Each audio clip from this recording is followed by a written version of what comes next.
Pendant 15 ans, Daniel Hunt, connu au sein du palais sous le nom de code Gunbrella, était plus qu'un garde du corps. Il était une ombre en arrière-plan, une présence sans faille, un protecteur silencieux qui marchait juste derrière le trône, veillant sur le roi à chaque apparition publique et épreuve privée. Il avait traversé des moments de crise nationale, de diplomatie délicate, de cérémonie royale, et avait murmuré des secrets derrière les murs du palais. C'était lui qui connaissait les portes cachées du palais de Buckingham, les passages secrets, les signaux subtils du mal-être du roi. Le personnel s'était tellement habitué à sa présence que voir le roi sans Daniel était presque choquant. Certains murmuraient que le roi faisait plus confiance à Daniel qu'à sa propre famille. Puis, sans avertissement, Daniel est parti. Pas d'au revoir, pas d'adieu, aucune reconnaissance formelle. Un matin, l'homme qui avait passé une décennie et demie debout, en silence aux côtés du monarque, avait disparu. Le palais a publié une seule déclaration froide. Daniel Hunt n'est plus au service royal. Aucun autre commentaire, aucune raison donnée. Ce silence en disait long. Les rumeurs se répandaient dans les couloirs du palais comme le vent dans les pierres anciennes. Les personnes qui avaient parlé à Daniel la veille ont déclaré qu'il semblait calme, toujours aussi posé.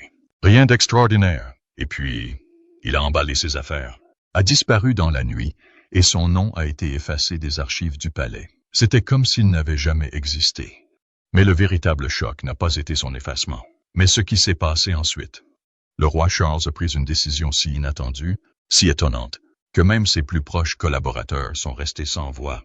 Certains ont dit qu'il ne s'agissait pas seulement d'un licenciement, mais d'une purge. D'autres ont fait allusion à une trahison, et quelques-uns pensaient que ce que Daniel savait, ce qu'il avait vu au cours de ces 15 années, était devenu trop dangereux pour être laissé sans contrôle. Pourquoi le palais a-t-il effacé toute trace de son plus fidèle gardien? Était-ce la peur? Était-ce du contrôle? À l'intérieur du palais, les chuchotements sont devenus des théories.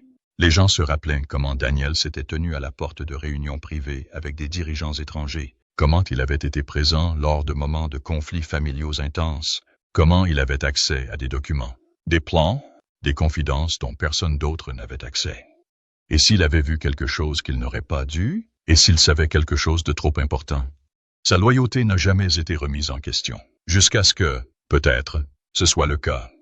Et puis, le roi Charles a pris sa décision. Une mesure audacieuse et sans précédent qui a redéfini l'équilibre des pouvoirs au sein du palais et a envoyé une onde de choc dans le cercle restreint. Quel était ce mouvement? Pourquoi le roi s'était-il retourné contre son protecteur le plus fidèle? Les réponses se trouvent peut-être dans ce que Daniel a laissé derrière lui et dans ce que le roi s'efforce d'enterrer. Il était toujours là. Daniel Hunt n'avait pas besoin de parler pour se faire remarquer. Il bougeait comme une ombre, silencieux, précis, vigilant. Il savait quand s'avancer et quand disparaître dans l'arrière-plan. Son travail exigeait l'invisibilité, et il la maîtrisait. Mais même en silence, sa présence avait du poids. Une force tranquille, une tranquillité qui permettait aux gens de se sentir en sécurité. Maintenant, ce calme avait disparu, et son absence résonnait dans les couloirs du palais comme un fantôme que personne n'osait nommer. Ceux qui s'étaient autrefois tenus à ses côtés, collègues gardes, assistants, cadres supérieurs, l'ont tous ressenti. Quelque chose était arrivé, quelque chose de sérieux, quelque chose qui ne ressemblait pas à un protocole de routine ou à une réaffectation interne. À l'intérieur du palais, les gens murmuraient le nom de Daniel derrière des portes closes, surveillant toujours par-dessus leur épaule, toujours attentifs à ne pas être entendus. Ce n'était pas que des ragots, c'était la peur. Il y avait des histoires, qu'il avait vu quelque chose qu'il n'était pas censé voir, qu'il a entendu une conversation qu'il n'était pas censé entendre, qu'il a découvert un secret que personne n'aurait dû connaître. Et ce secret, quel qu'il soit, avait scellé son destin. Parce que le roi Charles n'était pas un homme aux décisions impulsives. Chaque mouvement, chaque mot, chaque signe de tête, en public ou en privé, était soigneusement mesuré. Il pensait par couches, se déplaçait en silence et planifiait loin à l'avance. Licencier un homme qui était à ses côtés depuis 15 ans, un homme qui, lui, avait sauvé la vie plus d'une fois, n'était pas une chose faite à la légère. Ce n'était pas seulement un licenciement, c'était un effacement. Le nom de Daniel a été supprimé des journaux de sécurité du palais. Ses dossiers personnels étaient verrouillés et scellés. Ses codes d'accès ont été supprimés dans l'heure. Les images de surveillance qui l'incluaient ont disparu. Même les jeunes gardes qui avaient été formés sous ses ordres avaient reçu pour instruction écrite de ne plus jamais prononcer son nom. Si on leur demandait, ils devaient répondre avec une expression vide et dire « aucune trace de cet individu ». C'était comme s'il n'avait jamais existé. Mais pour ceux qui l'avaient connu, le connaissaient vraiment, la vérité était plus difficile à oublier. Dans les semaines qui ont précédé sa disparition, Daniel avait changé. Il était toujours calme, toujours discipliné, toujours vif. Mais il y avait autre chose derrière ses yeux, une conscience constante, une tension dans la mâchoire. Il marchait avec le poids, non de fatigue, mais d'attente, comme un homme regardant une tempête se rassembler à l'horizon, sans savoir quand ni où le premier éclair frapperait. Il a commencé à vérifier les virages 2 fois, regarder les gens plus longtemps, écouter plus fort. Le palais l'a remarqué, pas officiellement, mais instinctivement. Les réunions du roi devinrent plus courtes. Les conversations avec les conseillers se déroulaient plus souvent à huis clos. L'ambiance a changé. Et puis, un jour, Daniel fut convoqué en audience privée avec le roi. Aucune aide, aucun témoin, aucun dossier. Il est sorti de cette réunion pâle et les lèvres pincées. Son expression était illisible, mais quelque chose dans sa posture avait changé, comme s'il avait laissé une partie de lui-même dans cette pièce. 3 jours plus tard, il était parti. Pas de démission, pas de cérémonie, juste du silence. Et dans ce silence, les rumeurs se multipliaient. La stratégie habituelle du palais, contrôle strict de l'information, communiqué de presse calculé et redirection discrète, a échoué. Parce que ce n'était pas un titre. C'était un trou, une absence. Et les gens l'ont remarqué. Les journalistes ont reniflé. Les anciens contacts militaires se sont tus. Même les collaborateurs les plus proches du roi ont commencé à regarder par-dessus leurs épaules. Le vide laissé par Daniel Hunt n'a pas seulement créé des questions, il les a exigées. Qui était Daniel Hunt avant de devenir le protecteur le plus fiable du roi? Ceux qui se souvenaient de lui avant la mission royale parlaient d'un homme forgé dans des environnements à haut risque. Il avait autrefois fait partie d'un service de sécurité secret opérant dans des territoires étrangers, des missions dangereuses sans droit à l'erreur. Sa formation était d'élite, son instinct, inégalé. Il pouvait lire une pièce avant d'y entrer. Plus d'une fois, ses réflexes avaient sauvé des dignitaires, démasqué des complots ou stoppé des menaces qui avaient échappé à toutes les autres lignes de défense. C'est pourquoi ils l'ont choisi. Le Conseil royal de sécurité avait besoin de quelqu'un qui ne se figerait pas sous la pression, qui ne reculerait pas face au danger. Quelqu'un qui se dresserait entre le monarque et le pire du monde, quelle que soit la forme qu'il prendrait. Et à partir du moment où Daniel a été affecté au roi Charles, il ne l'a jamais quitté. Il a pris à chaque heure la routine du roi. Il savait quelle chaise le roi préférait lors des réunions, comment il signalait son inconfort, comment désamorcer les tensions d'un geste avant qu'une scène n'éclate. Daniel n'était pas qu'un gardien. Il était le fil invisible qui maintenait l'image royale intacte et en sécurité. Et lorsque le danger s'est approché, et il l'a fait, plus que le public ne l'a jamais imaginé, Daniel a été celui qui a agi en premier. Un jour, il a arrêté un homme avec une arme dissimulée dans une foule avant même que l'homme ne l'atteigne. Il remarqua des boissons empoisonnées, des invités suspects, entendit des menaces dans des chuchotements codés. Il neutralisait le risque avec le calme d'un homme qui avait vécu trop de vies en silence.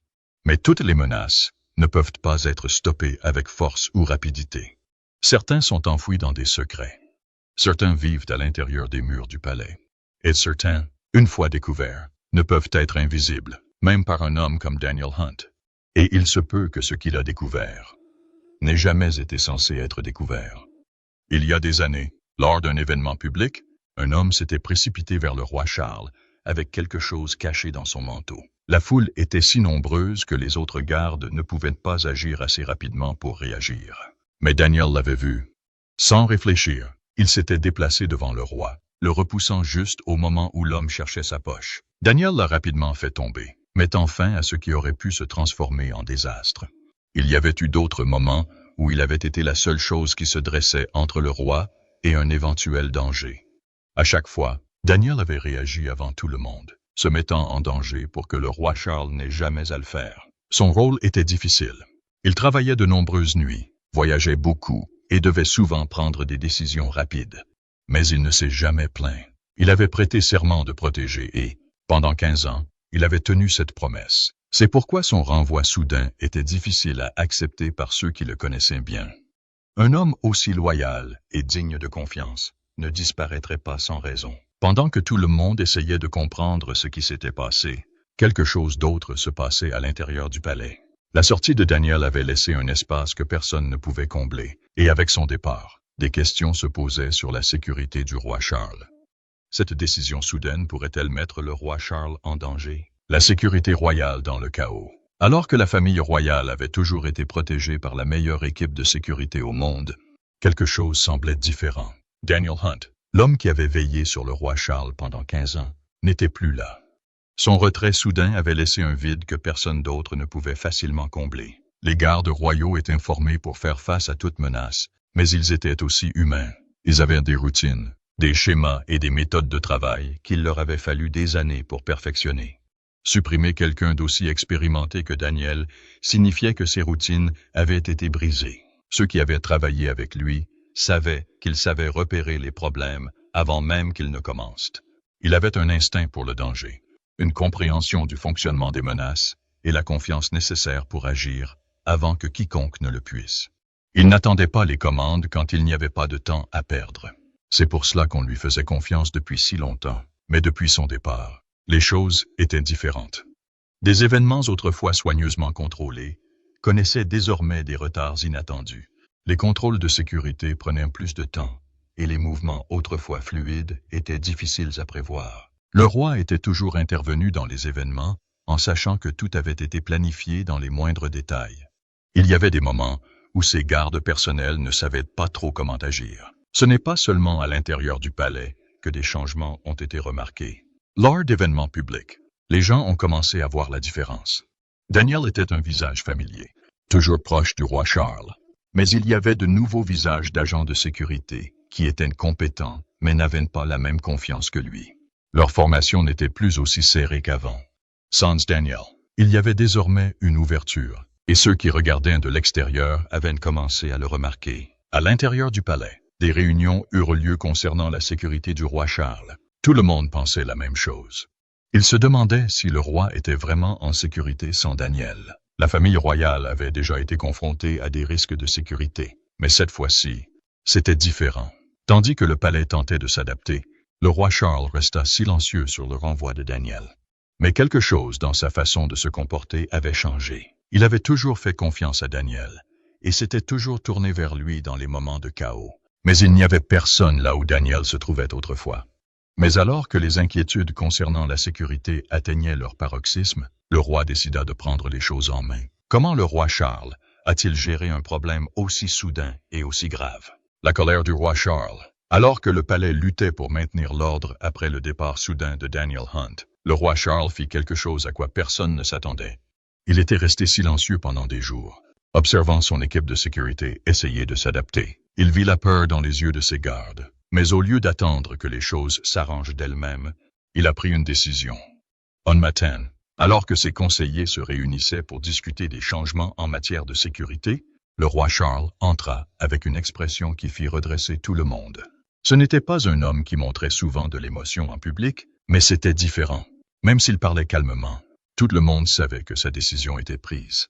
Il a annoncé qu'il superviserait personnellement la recherche d'un nouveau chef de la sécurité. La pièce devint silencieuse. Il était très inhabituel qu'un roi s'implique dans de telles affaires.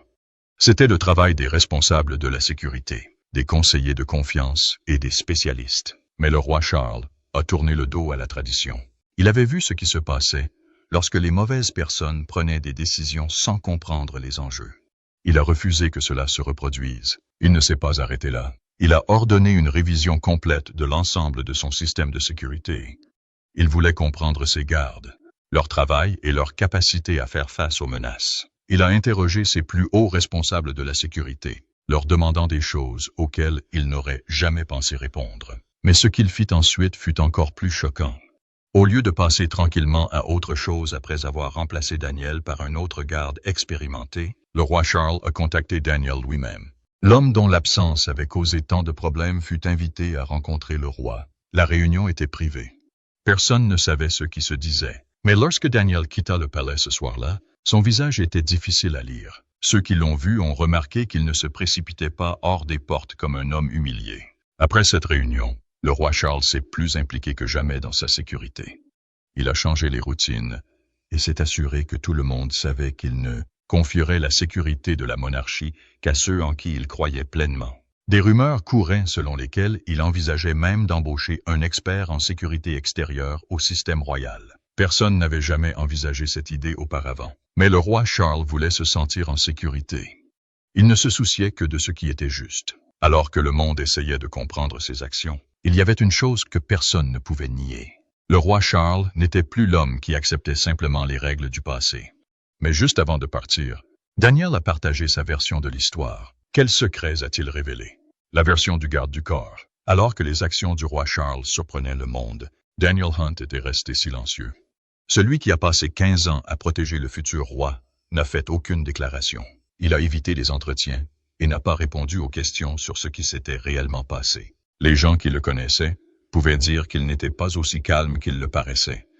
Lorsque Daniel a appris que son séjour au palais était terminé, il n'a pas réagi tout de suite. Il écouta la décision lui être expliquée. Debout, les mains derrière le dos, comme il l'avait toujours fait en présence de la royauté. Son visage n'a pas changé.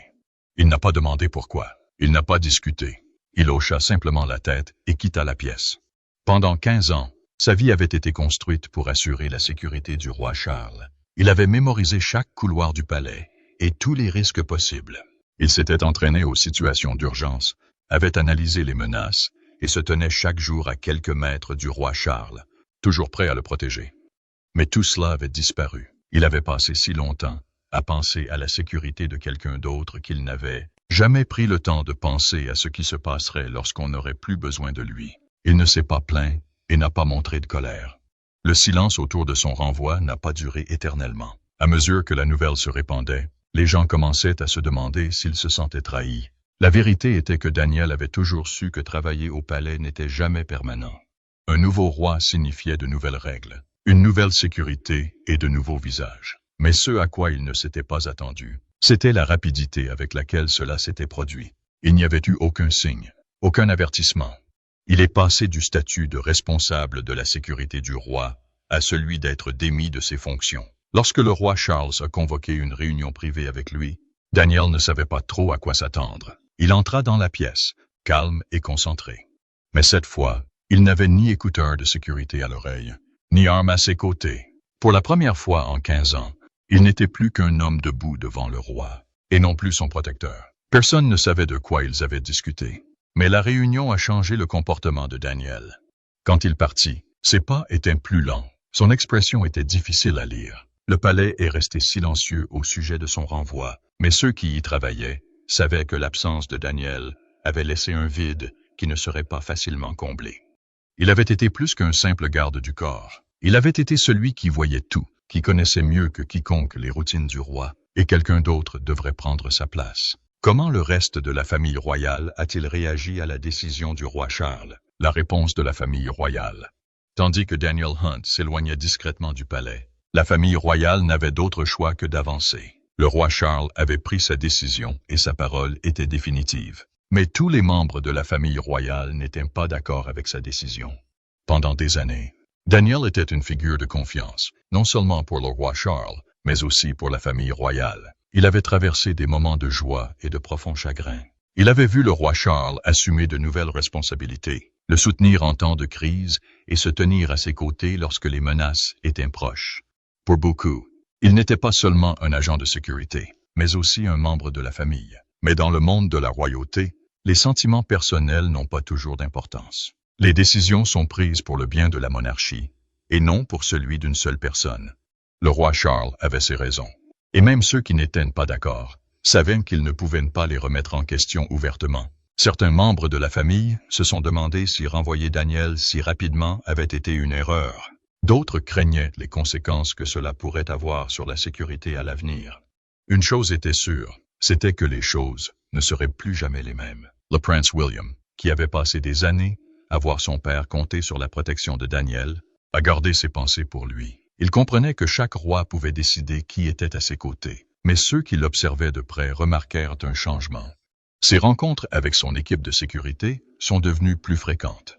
Il posait davantage de questions, souhaitait des réponses plus claires et agissait avec plus de prudence qu'auparavant. La reine Camilla, toujours connue pour ses opinions bien arrêtées, n'a pas parlé publiquement du départ de Daniel, mais ceux qui travaillaient à ses côtés on remarquait de petits signes de malaise. Elle était plus vigilante, prêtant attention à chaque nouvelle garde assignée au roi Charles. Elle semblait trop inquiète, comme si quelque chose dans la situation ne lui convenait pas. D'autres membres de la famille ont eu leur réaction. Certains sont passés à autre chose rapidement, considérant cela comme un changement de plus dans une longue histoire de changement de personnel. À l'extérieur du palais, le public avait son avis. La nouvelle s'est répandue rapidement, et les gens se sont demandé pourquoi un homme aussi fiable avait été licencié. Mais ceux qui connaissaient la famille royale savaient que rien n'arrivait sans raison. Le roi Charles avait destitué l'un de ses gardes les plus fidèles, et personne ne savait pourquoi. Daniel Hunt ne veillait plus sur le roi Charles. Son séjour au palais était terminé, mais ceux qui dépendaient de lui ne pouvaient s'empêcher de penser à lui. Les couloirs dans lesquels il parcourait autrefois étaient désormais gardés par de nouveaux visages. L'homme qui s'était autrefois tenu entre le roi et le danger ne faisait plus partie du cercle restreint. Même s'il était parti, les gens sentaient toujours sa présence. Cela leur rappelait la sécurité qu'il offrait autrefois et le doute qu'il ressentait désormais. Que pensez-vous de la décision choquante du roi Charles et du sort de son garde du corps de longue date? Le licenciement soudain du garde du corps faisait-il partie d'un secret royal plus profond? Partagez vos réflexions avec nous dans la section commentaires.